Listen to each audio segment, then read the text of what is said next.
Olá, meu nome é Kiara e o relato que vou compartilhar foi transmitido por minha avó Martina ao longo de diversas gerações, tanto para mim quanto para os outros netos e bisnetos dela.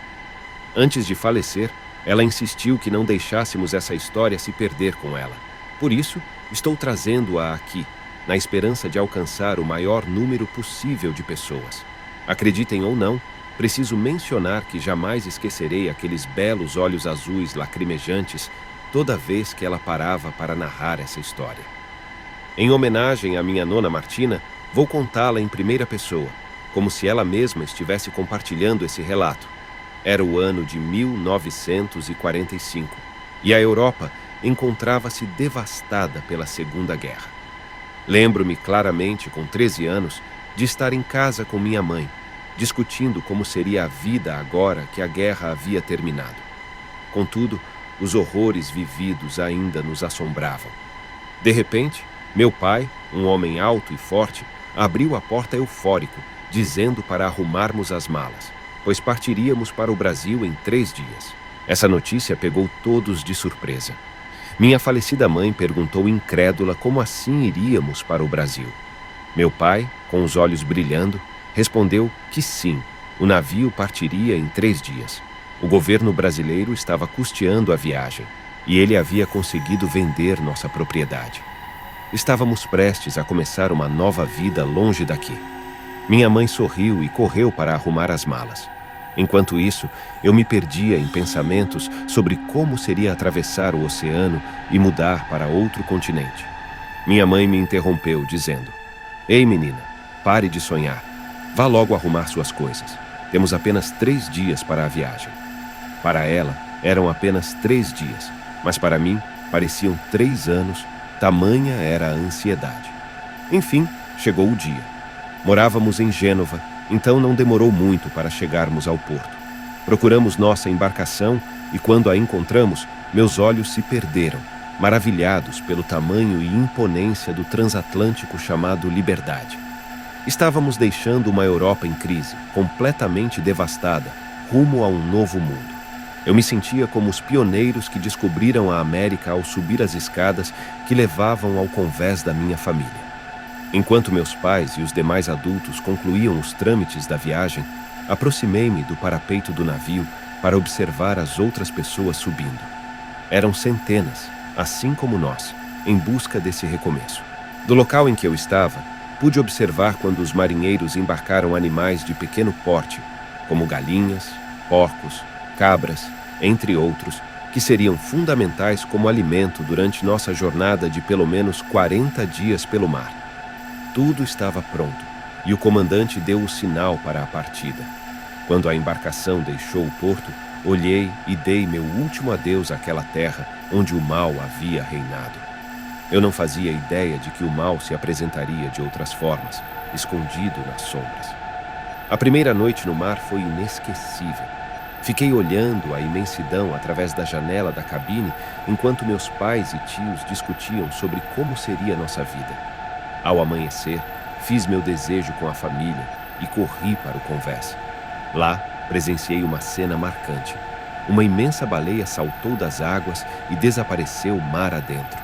A beleza daquilo me paralisou, até que alguém tocou meu ombro e disse: "É a primeira vez no mar, a gente nunca esquece." Saí do transe e olhei para trás, onde um homem alto também admirava a imensidão à nossa frente. Respondi a ele para quebrar o silêncio: "Senhor, tem razão. Meu nome é Anthony. Prazer." Sorri e me apresentei também. Anthony era um dos marinheiros responsáveis pela embarcação. Ficamos um tempo conversando e ele compartilhou várias histórias de suas jornadas pelo mundo. Depois, ele se despediu e retornou às suas ocupações. Decidi então explorar um pouco mais na viagem. Minha cabine ficava no segundo pavimento e eu estava ansioso para ver mais daquela magnífica embarcação descendo até onde os corredores começavam. Ao explorar, deparei-me com um corredor enorme e observei que algumas portas estavam abertas, com pessoas conversando sobre diversos assuntos, inclusive sobre como seríamos recebidos no Brasil. Distraído, observava cada detalhe quando esbarrei em outro rapaz, e ambos caímos sentados. "Ei, cuidado! Olha por onde anda, disse ele. Desculpe, você também, respondi, levantando-me. Depois de ficarmos em silêncio por um momento, o garoto falou. Meu nome é Mateus. E o seu? Martina, respondi. Martina? Que nome diferente, disse ele, sorrindo. Você está explorando o navio também? Confirmei que sim, explicando que já havia percorrido todo o convés e agora estava investigando os setores das cabines. Legal, eu já vi tudo por aqui. Vamos conversar mais. Agora vou descer a AOS níveis inferiores, na sala de máquinas. Quer vir comigo? Aceitei o convite e assim começou nossa aventura. Era o início de uma grande amizade. Exploramos tudo o que podíamos, incluindo a área onde os marinheiros ficavam. Descemos até a casa de máquinas, onde fomos recebidos por um marinheiro chamado Eduardo, que prontamente nos mostrou as gigantescas fornalhas responsáveis pelo funcionamento dos enormes motores. Faltava descer até os porões, onde ficavam os mantimentos e os animais vivos que serviriam de alimento durante a jornada. Descemos as escadas quando ouvimos alguns marinheiros falando em voz alta. Como isso aconteceu? Não temos nenhum animal que poderia estraçalhar o porco desse jeito. O outro respondeu. Não sei, mas devemos chamar nossa imediata e informar o que aconteceu. Certo. Ele saiu correndo, e nós, curiosos, decidimos nos aproximar. Descemos cuidadosamente as escadas para ver o que estava acontecendo. No momento em que o marinheiro se afastou, conseguimos ver a situação do animal. Ficamos chocados ao vê-lo todo estraçalhado, com as vísceras expostas e marcas de garras e mordidas.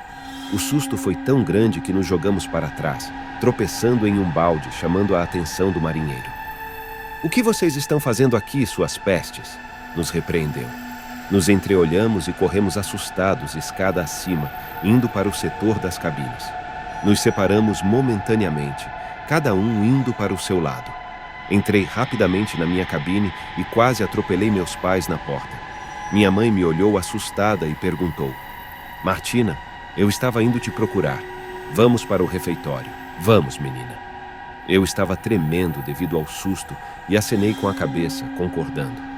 Acompanhei minha mãe, pensando em qual animal poderia ter feito aquilo. Andamos pelos corredores lotados até chegar ao refeitório, onde seria servido nosso almoço. Lá, avistei Mateus com seus familiares. Nos entreolhamos e nos cumprimentamos com a cabeça, mas não nos vimos mais naquele dia. Após o almoço, subi para o convés e fiquei olhando a imensidão, refletindo sobre tudo o que havia acontecido. Só percebi que o dia havia acabado quando uma imensa lua cheia começou a surgir no horizonte. Perdi-me nos próprios pensamentos, admirando o reflexo da lua no mar quando alguém chamou minha atenção. "Linda, não?" Eu me virei assustada. "Quem está aí?" Uma figura foi saindo por trás das sombras do convés. Era um homem alto, com cerca de 90 anos, cabelos curtos e uma barba espessa. "Me chamo Carlos", disse ele. Olhei desconfiada, mas não tive a educação de Martina, e ele continuou. "A lua é mesmo muito linda, não?" Respondi, me acalmando aos poucos. "Sim, senhor." "Aprecie bem, pois este esplendor você só consegue ver em alto mar. Parece que ela chega a tocar na terra." Se ele realmente admirava aquele cenário, talvez até mais do que eu, mas de repente desconversou. "Você não deveria estar no refeitório. Já estão servindo o jantar." Corri, pois minha mãe deveria estar muito aborrecida. "Onde você estava?" disse ela depois de me fuzilar com os olhos. "Eu estava no convés, mamãe. Perdi a hora." Sentei-me em uma mesa próxima à porta e logo vi meu amigo Mateus entrando, o que também me fez um aceno. Meu pai viu e perguntou quem era. Respondi que era um amigo que havia feito no decorrer do dia. Meu pai fez um aceno positivo com a cabeça e voltou-a. Para comer aos poucos, meus familiares foram chegando e se sentando à mesa conosco.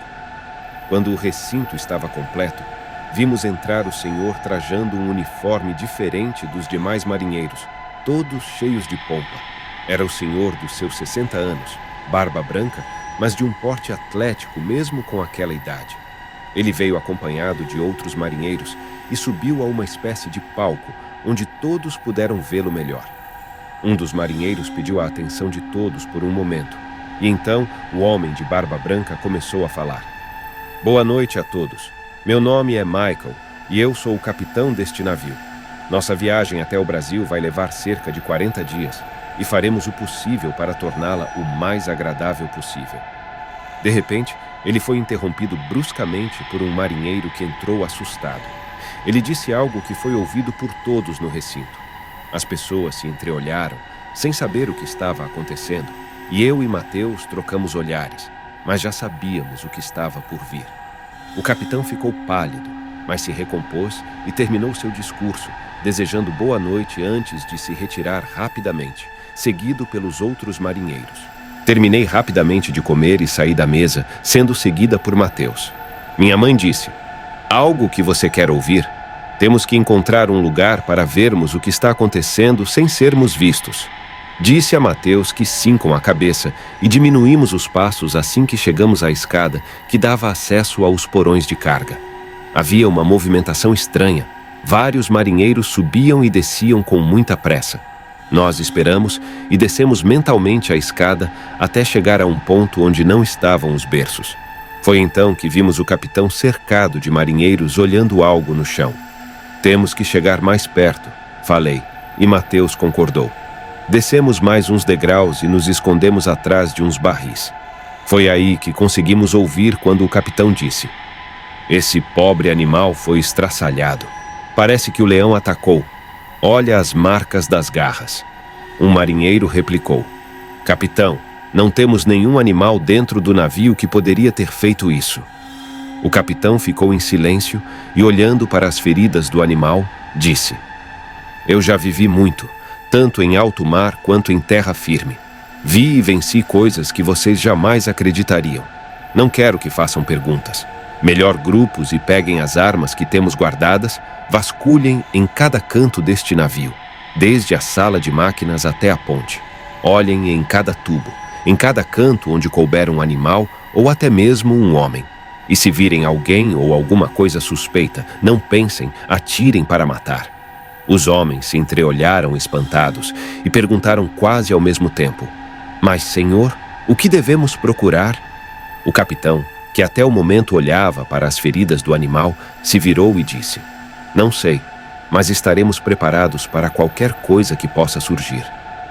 Estraçalhado no chão, apenas erguer os olhos e ordenou: procurem uma naru. O susto com aquela palavra foi tão grande que caí sentado, chamando a atenção de todos que rapidamente se viraram para onde estávamos. Mas, como bons pirralhos que éramos, saímos dali novamente sem ser pegos. Corremos desesperados pelo navio até chegar à área das cabines, onde paramos e nos encaramos. Após alguns segundos, quebrei o silêncio. Você também ouviu ele dizer, né? Sim, procurem uma naru, foi o que eles disseram, respondi. Eu ouvi minha nona contar a história de Manaus, mas não acredito que eles possam existir. Eu também, respondi assustado. Essas coisas são muito difundidas. Há histórias de um homem que, assim no que faz um pacto, se transforma em lobo. As lendas dizem que isso ocorre em noites de lua cheia. Nesse momento, Mateus me interrompeu, apontando para o céu, dizendo: cheia, como está agora? Nos olhamos e corremos para os nossos pais. Estávamos no meio do oceano, no navio repleto de passageiros, onde um ou vários poderiam ser a tal manada, ou como é conhecido em outros lugares, simplesmente um lobisomem. Cheguei à minha cabine sem que o sono pudesse chegar. Comecei a lembrar das histórias de Manaus que diziam que alguns traziam essa maldição de se transformar em noites de lua cheia.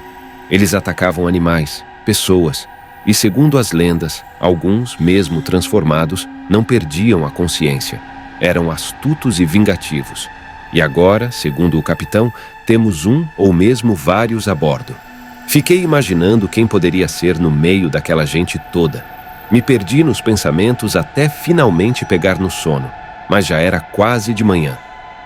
Ei, acorda, vamos para o café, já está sendo servido, disse minha mãe no refeitório. Todos falavam sobre a tal festa que seria dada. Olhei e vi meus pais conversando com outra família, falando animados sobre como seria a nova vida, não tão sonhada, no novo mundo. Minha mãe conversava com uma senhora que segurava uma criança nos braços, um bebezinho de uns 2 a 3 meses. Parte dessa senhora, a minha amiga Marta, disse: "Esse pequeno é o Marcos, o passageiro mais novo do navio." Eu sorri por educação, mas não estava com o menor interesse nem naquilo nem na festa. Eu só pensava no Manaru. Avistei Mateus e fiz sinal com os olhos. Nos sentamos como sempre, perto da porta, e vimos alguns marinheiros chegando. Curiosos, nos aproximamos para tentar ouvir o que eles falavam. "O Manaru, onde já se viu o capitão pedir para achar isso", disse um deles, rindo. "Olha, capitão, ao velho lobo do mar, e eu não duvido de nada sobre o céu e a terra", disse o outro. Estávamos atentos às conversas até que ouvi uma voz atrás de mim. "Tu conseguiu ouvir o que queriam, o cônsul?" Olhamos para trás, e era o Tony. Oi, Anthony, que susto você nos deu." "Oi, Martina, parece que viu um fantasma", disse ele, rindo. Percebi que ele estava armado, e ele notou que eu havia visto a arma. "Não se preocupe, essa arma é apenas para nossa segurança.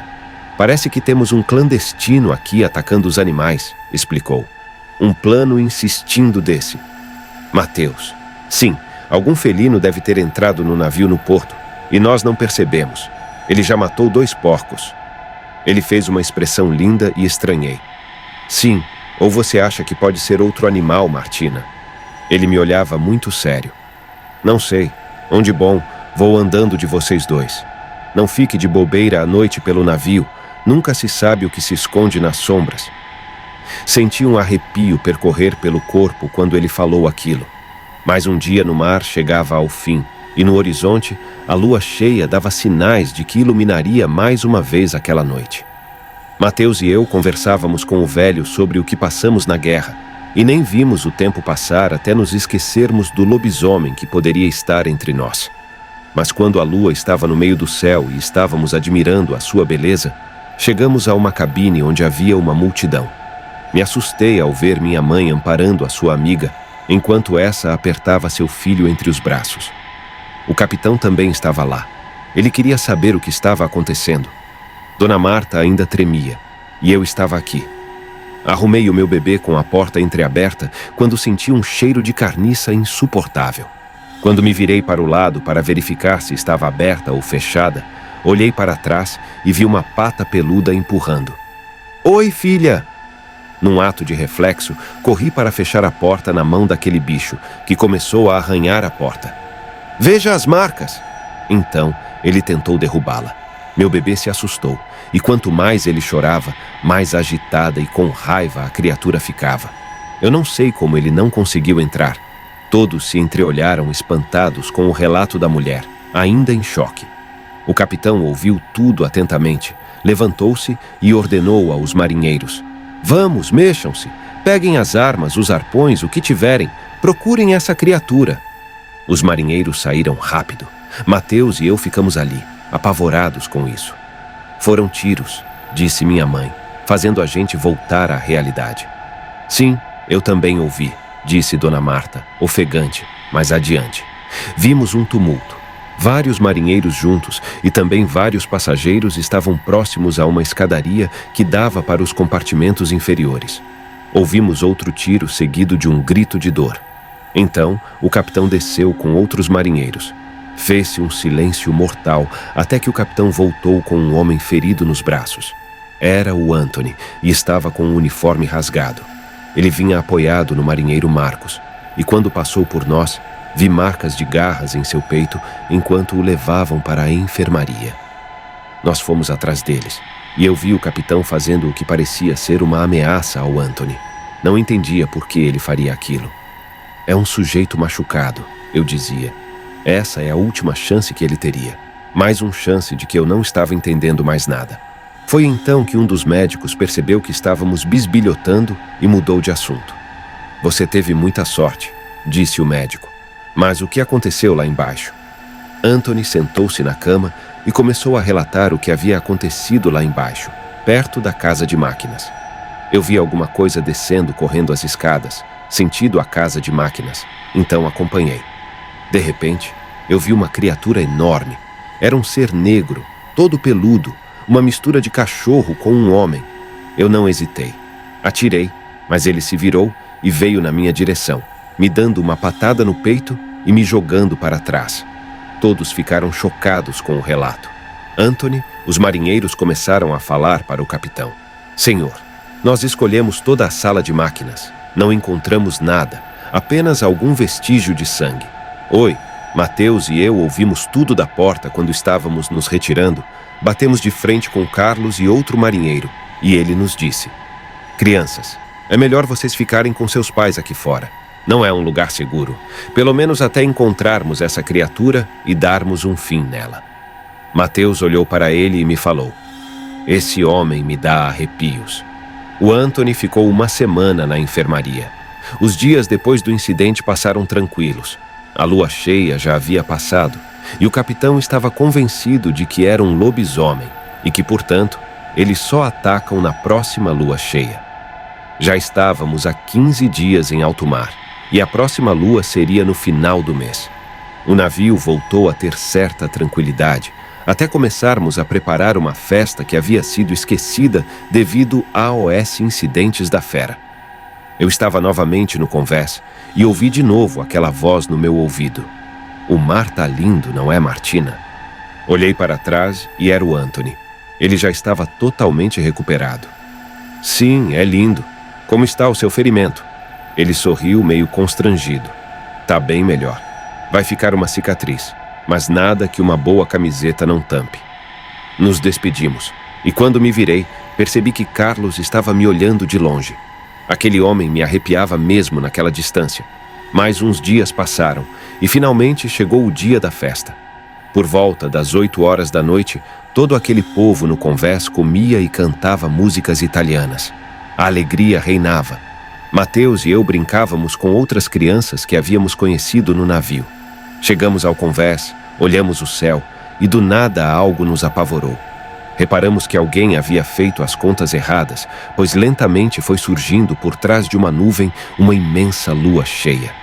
Oi, Mateus e eu nos olhamos assustados e corremos para perto de nossos pais. Todos viram o vento arrastar as nuvens enquanto aquela lua enorme resplandecia. Foi uma correria medonha. Todos se preparavam para um possível ataque da fera. Mateus e eu estávamos próximos à escada que dava para a sala de máquinas e vimos o Anthony descendo correndo por ela. Pensamos que ele fosse buscar alguma arma, então descemos atrás dele para ver se achávamos algo, porque também queríamos proteger nossas famílias. Adentramos cada vez mais o fundo da sala de máquinas até um quarto totalmente escondido, atrás das grandes fornalhas. Anthony, onde você está? Nesse momento, para nossa surpresa, vimos que ele estava despido, em posição fetal, gemendo como se sentisse muita dor. Anthony, você está bem? Perguntei inocente. Ele levantou os olhos, mas aqueles olhos agora estavam vermelhos, e então nos disse: saiam daqui enquanto ainda dá tempo. Ele se levantou e nos empurrou até as paredes, caiu novamente e começou a rolar no chão. Ouvimos um som como de ossos. Se quebrando, aquilo era inacreditável. Nós estávamos assistindo a uma transformação de uma área bem à nossa frente. Começou a crescer pelos por todo o seu corpo. Sua estatura chegou rapidamente a 2 metros de altura. A criatura ficou mais forte e seu rosto começou a se deformar. Surgiu uma espécie de focinho, como de um cão da raça pastor alemão. Suas orelhas começaram a crescer também.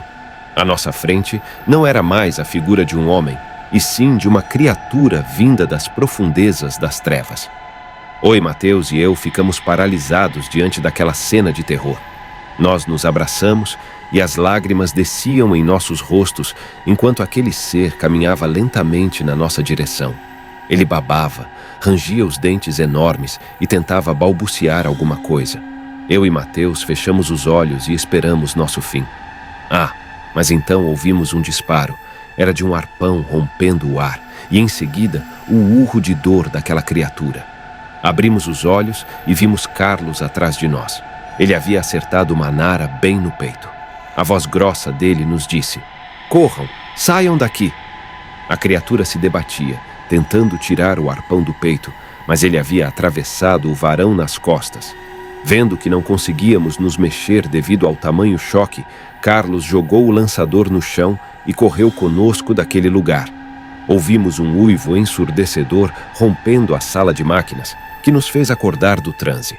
Olhamos para trás e vimos que o galope daqueles enfurecidos vinha em nosso encalço.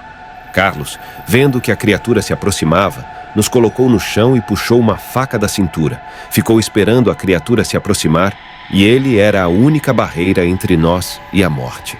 Mais uma vez, ele mandou que corrêssemos. E então, corremos na direção das escadas o mais rápido que conseguimos. Ouvimos quando os dois se atracaram numa luta muito covarde na escadaria acima. Eu vi um machado preso à parede e, num ato de loucura, quebrei a despensa lá buscar ajuda. Mateus, eu preciso voltar. Eu voltei com o machado nas mãos, rezando para que Carlos ainda estivesse vivo, porque ele não aguentaria aquela luta por muito tempo.